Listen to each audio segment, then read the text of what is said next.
Sometimes I feel a little bit stuck. I feel like I've got too many options, and if I choose the wrong one, my life might just fall apart.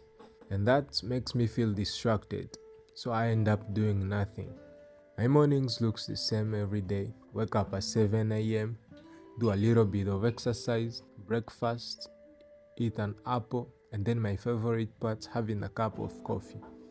After that, I like to go for a walk where I can think of new ideas. And that's when it happens. Every time I start to question everything. Am I making the right decisions? Do I really know what I'm doing? How will all of this come together? And my mind start to race. But it wasn't always like this. For a while, I didn't have to make any choices. They were all made for me. Yeah. It's not that I didn't know what I was going to do. It's that others made all my choices. All I had to do was to listen.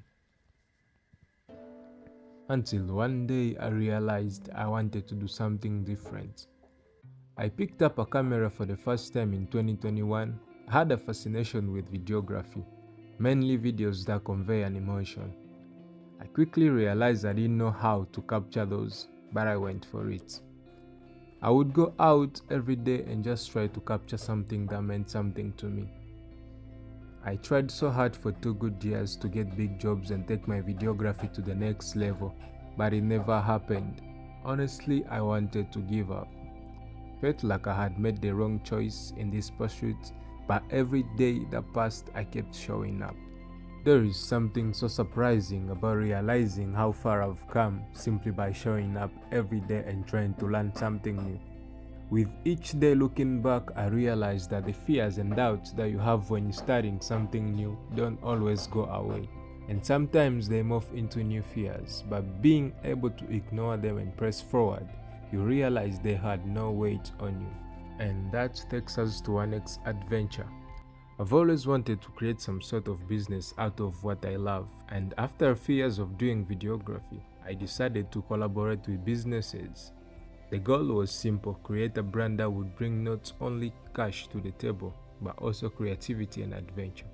I had never done anything like this before, so I wasn't sure how to start. There was a strange piece in not having any expectations of what it could be.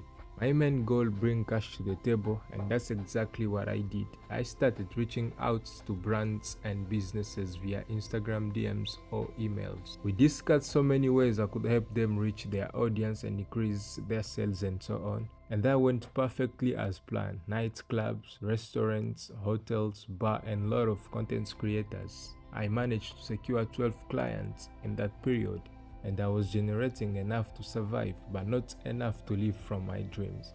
From there, I was eager to get back to where I started, and that's where it all changed. You see, after my first pop-up, I had to put unrealistic expectations on myself. The feeling of being successful had polluted my thinking. I didn't want to be viewed anymore as a failure, which led me to play it safe. I found myself disagreeing with every little thoughts in my head. I didn't want to do anything that was a maybe. It had to be perfect. I found that in the beginning stages of doing anything new, you'll be bad, and you need to be okay with that, because that allows you the freedom to explore and try new things. The lack of embracing that ultimately led to the end of my collaborations with all of these brands and people. You know what I mean. And experiencing all of that is what allowed me to follow through the endeavor number 3, YouTube.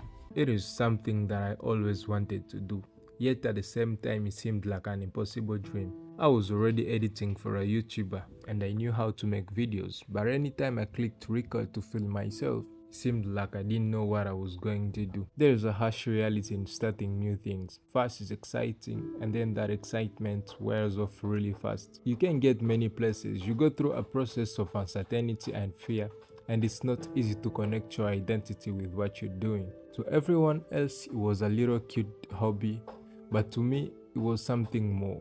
It was something that I had to see through. I had grown tired of starting new things and never finishing them. I knew that this time it would have to be different. I would have to give it a new level of focus. Ultimately, the pursuit of these 3 things has taught me that you can't just wait around and keep wondering if you're making the right choices. A mentor of mine used to tell me, Instead of hoping you're doing the right thing, make it the right thing.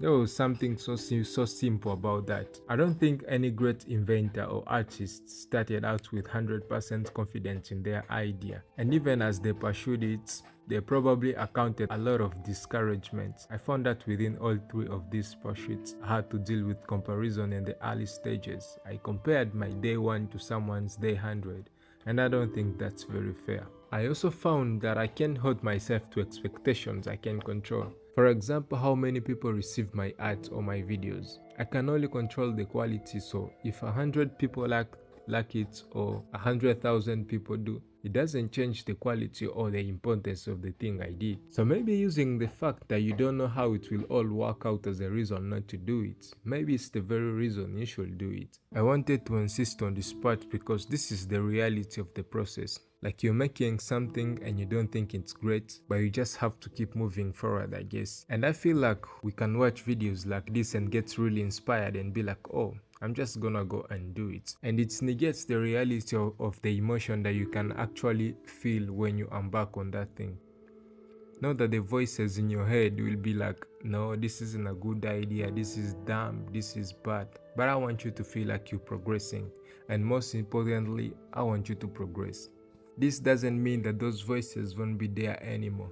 But having the understanding of like, I'm gonna go through these ebbs and flows, but if I can just remain consistent through it, the final product will be so worth it. I was halfway through the video. I didn't feel great about the video, to be honest, but I just kept making it, and hopefully by the time you're watching this part you'll have seen the whole thing and think, dang, that was a good video, and I'm glad he stuck with it. So for everyone that watches this video, only about 20% of people will make it to this part. And if you are part of that 20%, leave a comment and let me know that you are part of the 20%. But also, what are those questions and those fears that keep coming up every time you think about something you want to go for? And maybe, I don't know, someone can read the comments and they've gone through the same thing. They can tell you like, hey, none of this is true, and you can make it through. But yeah, I don't know guys, hopefully by the time I'm done with this video, the video will be now I'm just rambling.